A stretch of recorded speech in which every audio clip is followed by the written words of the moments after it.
사연을 소개하겠습니다. 저도 정말 기가 막힌 일을 겪었기에 이렇게 글을 쓰게 되었습니다. 문득 무더운 여름만 되면 그때 일이 생각나곤 하는데요. 유난히도 더운 어느 여름 주말이었습니다. 아침부터 여자친구와 약속이 있었기에 준비를 하고 설레이는 마음으로 약속 장소로 나갔습니다. 카페의 유리창을 통해 안을 들여다봤더니 여자친구가 먼저 와서 기다리고 있었어요. 여자친구 모습이 보이자마자 제 입가에 미소가 번졌고 제가 카페 안으로 발걸음을 재촉했습니다. 왜 이렇게 일찍 나왔어? 내가 먼저 와서 기다리고 있으려고 엄청 빨리 준비하고 나왔는데. 왔어? 그냥 집에 있기 답답해서 일찍 나왔어. 밝은 제 표정과는 다르게 여자친구의 얼굴에 먹구름이 가득해 보였어요. 왜? 무슨 일 있는 거야? 별일 아니야. 한수씨 뭐 마실래? 많이 덥지? 시원한 거 마시자. 여자친구가 애써 밝은 표정을 지으려고 노력하고 있었지만 왠지 모를 불안감 같은 것이 제게도 느껴질 정도였습니다. 세희야, 무슨 일이야? 내가 널 하루 이틀 만나는 것도 아니고 이젠 네 표정만 봐도 다 알아. 무슨 일 있는 거지? 내가 어떻게든 숨겨보려고 했는데 역시 한수씨 앞에서는 안 통하네. 뭔데 그래? 혹시 다음 주에 니네 부모님께 인사 가는 게 뭐 잘못된 거야? 제가 걱정스레 여자친구를 바라봤어요. 여자친구와 저는 2년 정도 사귀었고 슬슬 결혼 이야기가 나오고 있었기에 양가 부모님께 인사를 드리기로 했었거든요. 세희야, 솔직하게 말해줘. 뭔가 잘못된 거지? 한수씨, 기분 나쁘게 듣지 말아줬으면 좋겠어. 난 무슨 일 있어도 한수씨랑 결혼할 거니까. 그래, 알았어. 근데 부모님께서 반대하시는 거구나? 그게 말이야. 아빠가 좀 탐탁지 않게 생각하시네. 내가 전에도 한번 말한 적 있잖아. 예전에 우리 아빠 사업 잘못돼서 엄청 고생했었다고. 그래서 혹시나. 근데 난 사업을 하는 게 아닌데 왜 걱정하신 거야? 제가 이해할 수 없다는 표정으로 여자친구를 바라봤어요. 그게 한수 씨가 대기업이라든지 그런 게 아니다 보니까 아무래도 아빠 입장에서는 걱정이 좀 되시는 것 같아. 아, 내 직장 때문에? 하긴 넌 공무원인데 아무래도 난 중소기업이니까 그런 생각 하실 수도 있겠네. 아빠는 내가 공무원이랑 결혼할 거라고 생각하신 모양이야. 한수씨, 근데 난 진짜 아무 상관도 없어. 그건 아빠가 괜히 그러는 거야. 아버님 말씀도 틀린 말 없는 거지 뭐. 걱정 마. 다음 주에 니네 집 가면 내가 아버님 마음에 들도록 열심히 노력할게. 한수씨, 그래서 말인데 우리 집에 인사 가는 건 조금 더 미뤘으면 하거든? 우리 아빠가 아직 준비가 안 되신 것 같아서 말이야. 근데 내가 되도록이면 빨리 다시 날짜 잡아볼게. 아니야, 네가 미안할 게 뭐가 있어. 그렇게 하자. 난 괜찮으니까 신경 쓰지 마. 한수씨, 진짜 미안해. 우리 아빠가 고집이 좀 세긴 한데 한편으로는 마음이 많이 약하신 분이라 내가 설득하면 금방 괜찮아지실 거야. 한수씨한테는 정말 미안해. 근데 내 마음이 변할 일은 절대 없으니까 나 믿고 조금만 기다려줘. 여자친구는 많이 미안했던 것인지 말을 하는 내내 제 눈치를 보고 있었어요. 그런 여자친구의 진심이 느껴졌기에 저는 그저 괜찮다며 웃어 넘길 뿐이었습니다. 하지만 그 뒤에도 만날 때마다 여자친구 얼굴은 항상 어두워 보였어요. 그러던 어느 날 결국 일이 터지고 말았는데요. 퇴근하기 위해 발걸음을 재촉하고 있던 순간 모르는 번호로 전화 한 통이 걸려왔어요. 여보세요? 혹시 김한수 씨 휴대폰인가요? 네, 제가 김한수입니다. 누구신지요? 난 세희 아버지 되는 사람이네. 휴대폰에서 묵직한 목소리가 새어나왔는데 너무나 놀란 나머지 제가 휴대폰을 든 채 허리까지 숙여 인사를 했습니다. 네? 세희 아버님이요? 안녕하십니까? 저기 지금 나 한수군 회사 근처 커피숍인데 여기로 좀 나올 수 있을까? 저희 회사 근처요? 제가 바로 가겠습니다. 그렇게 여자친구 아버지가 말한 커피숍으로 무작정 달리기 시작했어요. 안녕하십니까, 김한수입니다. 커피숍에 들어가자마자 제가 홀로 앉아있는 남자분에게 뛰어가서 인사를 했습니다. 제가 한눈에 알아볼 수 있었던 건 그 커피숍에 남자 홀로 앉아 계신 분은 그분밖에 없었거든요. 안 뛰어와도 되는데 뭘 그렇게 뛰어왔어? 얼른 앉지? 네, 알겠습니다. 제가 자리에 앉자마자 여자친구 아버지가 저를 훑어봤어요. 저기 우리 세희한테 대충 얘기는 들었다고 알고 있는데. 네. 그냥 저를 마음에 들어 하시지 않는다고 들었습니다. 맞네. 사실 난 한수근이 썩 마음에 들지 않네. 나중에 한수근도 결혼해서 자식 낳으면 잘 알겠지만 부모는 항상 자식 걱정밖에 없다네. 난 우리 세희가 같은 공무원이랑 결혼하길 바랐네. 어릴 때부터 워낙 공부도 잘했고 지금껏 속 한번 썩혀본 적 없는 딸이었거든. 근데 난생 처음으로 내 말을 거역하면서 무조건 한수근이랑 결혼하겠다고 난리를 치고 있으니 한수근이 어떤 사람인지 궁금해서 만나자고 했네. 죄송합니다. 이게 다 제가 못나서 일어난 일입니다. 낱말일세. 자네 회사도 그렇고 자네가 홀어머니 모시고 산다는 것도 영 마음에 걸려. 홀어머니 모시기가 보통 힘든 일이 아니잖나? 네, 제 조건이 좋지 않다는 건 잘 알고 있습니다. 하지만 결혼하고 나면 저희 어머니랑 따로 살 생각입니다. 물론 저희 어머니가 저를 홀로 키우신 건 맞는데 워낙 조용하신 분이라 세희를 힘들게 하거나 그러진 않을 겁니다. 제가 또박또박 상황을 설명했어요. 혹시 말일세, 내가 우리 세희랑 헤어지라고 하면 자네는 어떻게 할 생각인가? 저는 세희를 사랑하고 있습니다. 허락해 주신다면 정말 잘하면서 살겠습니다. 그럼 우리 세희랑은 헤어질 생각이 전혀 없다는 말이군. 저는 세희가 헤어지자고 하지 않는 한 헤어질 생각 없습니다. 그러니까 자네 말은 자네 뒤에 우리 세희가 떡하니 버티고 있으니까 한번 해볼 테면 해봐라. 뭐 그런 말인 건가? 아닙니다. 그런 말이 아닙니다. 다만 저는 세희 없으면 못 살 것 같습니다. 부디 한 번만 기회를 주십시오. 여자친구 아버지가 어찌나 무섭게 노려보던지 제가 고개를 푹 숙이고 있었어요. 그럼 다음 주에 우리 집에 오게나. 다음 주 말씀이십니까? 그래. 근데 내가 자네를 허락해서 오라고 하는 건 아닐세. 단지 우리 세희가 너무 힘들어해서 내 마음이 아파서 그런 거네. 그건 똑바로 알아두게나.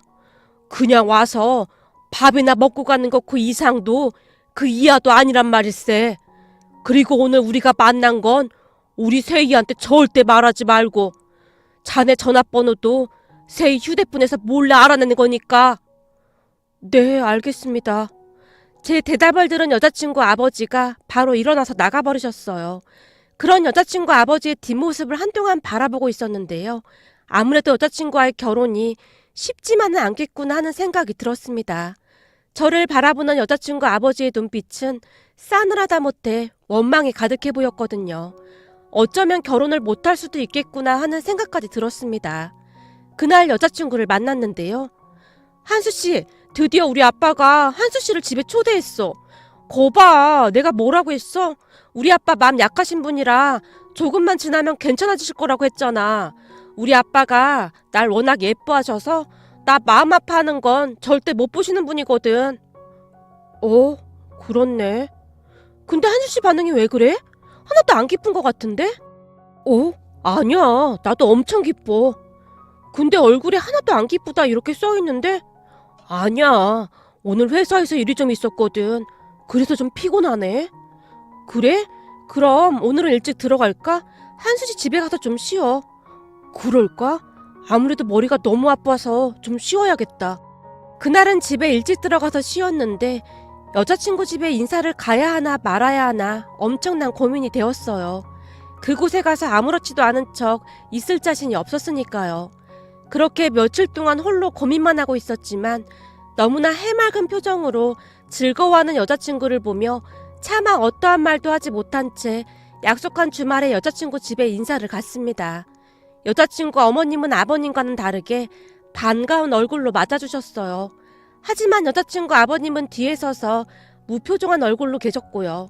그런데 그 순간 뒤에 있던 여자친구 남동생이 저를 보더니 놀라서 소리쳤어요. 형! 그런 여자친구 동생의 말에 저 또한 놀란 채 바라보고 있었는데요. 너무 긴장을 하고 있던 탓이었던지 누구인지 잘 기억이 나지 않았어요. 형, 저 기억 안 나세요? 누구? 너 혹시? 네, 맞아요. 저 세영이요. 그때 그 트럭 몰던 세영이요. 세영아, 잘 지내고 있었어? 그럼요. 형 덕분에 아주 잘 지내고 있죠. 근데 형이 우리 누나 남친이었어요? 저 군대 간 뒤로 형이랑 연락 끊겼었는데 이렇게 보게 되다니 진짜 신기하네요. 아빠, 이 형이 그때 그 형이야. 왜 그때 내가 트럭 몰다가 사고 낸 적 있었다고 했잖아. 그때 이 형이 이래저래 많이 도와줬다고 했었잖아. 뭐? 그 청년이 바로 이 청년이란 말이야? 그렇다니까. 그때 내가 얼마나 고마웠는지 몰라. 순간 여자친구 동생, 그러니까 세영이의 눈동자가 촉촉히 젖어 있었어요. 지금 생각해봐도 세영이와 저의 인연은 참 신기할 따름인데요. 그게 벌써 한참 전의 일이네요. 취업을 하고 난 뒤 조금씩 돈을 모아 중고차를 하나 장만했었습니다. 집에서 회사까지 거리가 멀기도 했었고 대중교통으로 다니기에는 상당히 불편한 부분이 많았거든요. 좋은 차는 아니었지만 첫 차였기에 애지중지하면서 타고 다니고 있었는데요. 그러던 어느 날 그날도 퇴근해서 집으로 가고 있었는데요. 차가 밀리는 것 같아 속도를 조금 줄였는데요. 그런데 갑자기 뭔가 쿵 하는 소리와 함께 제 몸이 휘청거렸어요. 그때는 너무나 놀란 나머지 순간 정신까지 아득해진 채 멍이 앉아있을 뿐이었습니다. 그리고 곧 정신을 차려서 주변을 둘러봤더니 밖에서 사람들이 제게 괜찮아요? 라고 묻고 있었어요. 그렇게 제가 차에서 내렸는데 갑자기 충격을 받아서 그런지 목이랑 허리에서 통증이 느껴졌어요. 그 순간 제 차를 들이받은 젊은 남자가 급히 뛰어왔는데요. 괜찮으세요? 정말 죄송합니다. 제가 운전한 지 얼마 되지 않아서 사고를 냈습니다. 죄송합니다. 젊은 남자는 잔뜩 겁에 질려있는 듯 입술까지 파르르 떨고 있었어요. 그 모습을 보며 저도 모르게 안쓰러운 생각이 들었고 난 괜찮은데 그쪽은 어디 다친 데 없어요? 아닙니다. 저는 괜찮습니다. 근데 진짜 괜찮으신 거예요? 목이랑 허리에 통증이 조금 있는데 심한 건 아니어서 큰 문제는 없는 것 같습니다. 그제서야 제가 그 젊은 남자의 차를 바라봤는데 낡을 대로 낡은 트럭이었어요. 이미 사고는 났고 어떡하겠어요. 우리 때문에 차가 많이 밀리는 것 같으니까 갓길에 차 대고 빨리 보험 처리하시죠. 저도 보험회사에 전화할 테니까 그쪽도 보험회사에 전화하시죠. 저기 그게 그냥 차 수리비 제가 개인적으로 현금으로 드리면 안 될까요? 네? 개인적으로요? 이럴 경우에는 보험 처리하는 게 나을 텐데요.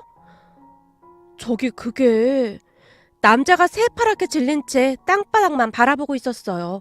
그런 남자를 보며 문득 뭔가가 떠올랐는데요. 혹시 보험 안 드신 거예요? 제 물음에 마치 금방이라도 눈물이 뚝뚝 떨어질 것 같이 젊은 남자의 눈에 눈물이 그렁그렁했어요. 저기 왜 그러세요? 괜찮으니까 말해보세요. 사실은 제가 운전면허는 있는데 운전은 거의 안 하거든요. 운전한 일도 별로 없고요. 제가 나이도 어리고 그래서 아버지 트럭에 제 나이까지 보험을 따로 안 들어놨었거든요. 근데 오늘 아버지가 운영하는 공장에 문제가 좀 생겼는데 운전할 사람이 없다고 해서 급한 김에 제가 운전을 하고 나왔어요. 아버지가 너무 급하다고 하셨어요. 저기 정말 죄송한데 제가 매달 얼마씩 갚아드리면 안 될까요? 젊은 남자가 간절한 표정으로 저를 바라봤어요. 매달 얼마씩이요? 네, 지금 우리 아버지 공장이 어려워져서 심각한 상태거든요. 근데 제가 사고까지 낸 거 알면 아버지가 충격받으실 것 같아서요. 제가 대학생인데 아르바이트라도 해서 매달 꼭 갚겠습니다. 여기 제 전화번호입니다. 제발 부탁드립니다. 그때 당시에는 정말 황당해서 말도 안 나올 지경이었는데요. 젊은 남자의 얼굴에서 왠지 모를 절망감 같은 것이 고스란히 전해져 왔기에 그 남자의 부탁을 차마 거절할 수가 없었습니다.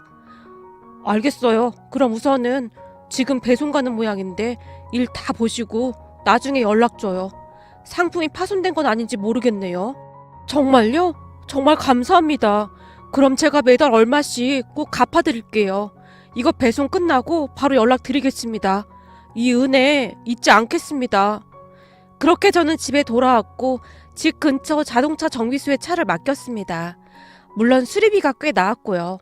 속이 쓰리긴 했지만 이미 일어난 사고를 어쩌겠냐 그렇게 생각하려고 노력하고 있었는데요. 잠시 후 휴대폰 벨소리가 울렸어요. 안녕하세요. 오늘 사고 냈던 학생입니다. 그 이후에 어디 아프신 곳은 없으셨나요? 네, 목이랑 허리가 조금 뻐근하긴 한데 크게 문제가 있는 것 같지는 않네요. 근데 학생은 괜찮아요? 그때 충격이 꽤 컸을 텐데. 아닙니다. 저는 괜찮습니다. 전 지금 아파서도 안 되거든요. 그리고 수리비는 제가 매달 조금씩 꼭 갚겠습니다. 지금 계좌번호 남겨주시면 제가 가지고 있는 돈 일부라도 먼저 보내드리겠습니다. 혹시 병원은 다녀오셨어요? 나중에 병원비도 정산되면 꼭 말씀해주세요. 내일 병원은 가봐야 알겠지만 그 문제는 없을 것 같네요. 그냥 타박상 정도일 거예요. 오늘 밤 파스 붙이고 자면 좀 좋아지지 않을까요? 그래도 혹시 모르니 병원은 꼭 다녀오세요. 젊은 남자가 다시 한번 당부했어요. 비록 형편은 좋아 보이지 않았지만 정직하고 믿음이 가는 그런 사람이었습니다. 아마도 처음 보자마자 그러했기에 연락처만 받고 보내지 않았을까 하고 생각해 봅니다. 그리고 그 뒤 그 젊은 남자는 매달 꼬박꼬박 돈을 보내왔습니다. 그렇게 친분이 쌓이게 되었고 몇 번 만나서 밥을 같이 먹기도 했어요. 그 젊은 남자가 바로 여자친구의 동생이었던 겁니다. 그랬으니 그날 여자친구 집에서 제가 얼마나 놀랐겠습니까? 아빠, 그때 아빠 공장 잘못돼서 직원들 다들 나가고 운전할 사람 없어서 내가 직접 운전했었잖아. 덜덜 떨면서 운전하고 있었는데 앞차를 들이받아서 어찌나 놀랐던지 진짜 미치겠더라고. 왜 이렇게 되는 일이 없나 별의별 생각이 다 들었었는데 한수영처럼 착한 사람을 만나서 얼마나 다행이었는지 몰라. 다른 사람 같았으면 아마 들어 눕는다 뭐한다 난리도 아니었을 건데. 그런데 우리가 이렇게 만나다니 세상 참 좁다는 생각만 드네. 그때 그 사람이 확실한 거냐? 그렇다니까. 우리 서로 만나서 밥도 몇 번 먹고 했었어. 그것도 한수영이 맛집 데려가서 만난 것도 많이 사줬어. 그리고 한수영이 힘내라고 많이 응원도 해주고 그랬단 말이야. 아빠도 기억나잖아.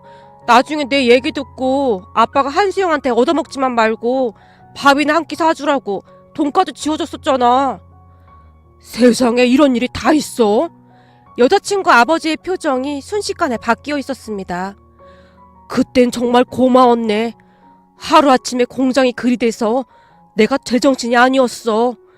결국 우리 아들이 휴학까지 하고 잘 하지도 못하는 운전까지 하면서 진짜 힘들게 버티고 있었는데 그 와중에 자네가 도와줬다는 소리를 들었네. 그게 절대 쉬운 일이 아니었을 텐데 어떻게 그럴 수가 있었나. 왠지 세영이는 거짓말을 할 사람 같아 보이진 않았습니다. 그리고 젊은 나이에 그 낡은 트럭을 운전하면서 열심히 사는 모습을 보고 이래저래 느낀 것도 많았고요. 사실 저도 아버지 없이 자랐기에 내내 힘들 수밖에 없었거든요. 아무래도 그래서 세영이의 간절한 마음이 더욱 와닿았던 것 같습니다. 제가 별 대수롭지 않다는 듯이 말을 하며 멋쩍은 듯 웃고 있었는데요. 그땐 정말 고마웠네. 정말 고마웠어. 여자친구 아버지 눈에 눈물까지 그렁그렁 해 있었어요. 아닙니다. 저는 진짜 뭐 한 것도 없는걸요. 거기다 세영이가 이미 차 수리비도 다 줬습니다. 어느 날 자네를 만나서 식사를 하고 온 우리 세영이가 그러더구만. 아빠, 내가 오늘 보니 그 형 말이야. 병원 치료도 꽤 많이 받은 모양인데 병원비 관련해서는 한마디도 안 하더라. 참 좋은 사람인 것 같아. 오늘 밥값도 그 형이 냈어. 라면서 정말 고맙다는 말을 몇 번이나 하더구만. 그런 경우 대부분은 말일세.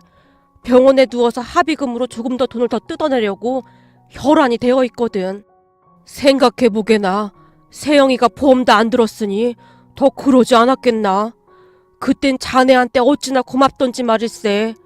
사실 공장은 문을 닫네 마네 그러고 있지. 정말이지 1,000원짜리 한 장이 아쉬울 정도였으니까. 우리 딸이 얼마나 고생을 했는지 모르겠네. 일해서 번 돈 고스란히 가져다 줬으니까. 그랬으니 우리 딸한테 미안한 마음이 들어 중소기업 다니는 자네가 마음에 안 든다고 했던 거야. 혹여라도 우리 딸 고생하게 될까봐 말일세. 지금은 우리 공장이 좋아지긴 했지만 한동안 우리 딸이 참 많이 고생했거든. 애비된 마음으로 그런 것이니 자네가 이해 좀 해주게나. 근데 지금은 정말 진심이네. 자네가 우리 사이가 된다는 게 참 고맙구만. 자네 인품 정도라면 우리 딸을 맡겨도 아무 걱정이 없겠어. 여자친구 아버지가 제 손까지 잡으며 진심 어린 눈빛으로 말씀하셨어요. 뭐야, 그럼 우리 한수씨 앞으로 신분 상승한 거야? 이제 우리 아무 걱정 없이 결혼할 수 있는 거야? 당연하지. 한수군 정도면 아무 걱정도 없다. 요즘 세상에 이런 사람이 어딨겠니? 되도록이면 빨리 결혼 날짜 잡자고. 여자친구 아버지는 완전히 다른 사람이 되어 있었어요. 그 뒤에 우리는 모두의 축복 속에 결혼식을 올렸습니다. 지금은 아들 둘 낳고 잘 살고 있답니다. 요즘도 장인어른은 저를 그렇게 예뻐하실 수가 없는데요. 제가 처갓집에 간다고 하면 몸에 좋다는 음식들을 잔뜩 준비해서 기다리실 정도랍니다. 간혹가다 장인어른과 술이라도 마시게 되는 날이면 그땐 내가 자네한테 왜 그랬는지 정말 미안하네. 그때 우리 회사 앞까지 찾아오셔서 그러셨던 것에 대해 항상 미안해 하셨어요. 그리고 저는 결혼하고 몇 년 뒤부터 장인어른이 운영하던 공장에서 일을 하고 있습니다. 처남이 사업 체질이 아니라면서 공무원 시험에 합격을 해서 공무원으로 일을 하고 있거든요. 어느 날 처남이 가족들을 둘러보며 말했어요. 그때 아빠 회사 휘청하는 거 보면서 내가 얼마나 놀랐는지 몰라. 난 월급은 많지 않더라도 그냥 공무원 할래. 내가 사업 체질도 아니고. 오히려 매형이 회사 오래 다녀서 그쪽으로는 더 나을 거야. 그렇게 저는 장인어른께 공장 운영에 대한 전반적인 것들을 배워나가고 있습니다. 거기다 우리 어머니도 근처로 모시고 와서 자주 안내하면서 잘 지내고 있고요. 가족들 모두 행복해하는 모습을 바라보고 있노라면 천안과 교통사고가 났던 그 순간 만약 제가 매몰차게 행동을 했더라면 어떻게 됐을까 하는 아찔한 생각도 들더라고요. 그런 생각을 하다 보니 문득 우리 어머니가 저를 홀로 키우시면서 항상 하시던 말씀이 떠오르는데요. 남의 눈에 눈물 나게 하면 내 눈에는 피눈물이 나는 법이야. 내가 좀 손해보는 한이 있더라도 아기를 가지고 살면 안 되는 거다. 착하게 살면 나중에 그 복을 다 받게 되어 있다 그 말이야. 그리고 착하게 살아서 남 주는 거니? 좋은 일 하면 내 기분이 좋아지잖아. 그니까 항상 착한 마음으로 살거라. 저는 어머니의 그 말을 항상 가슴속에 새기며 살아가려고 노력 중입니다. 오늘의 사연은 여기까지였습니다. 즐겁게 보셨다면 구독, 좋아요 부탁드립니다. 고맙습니다.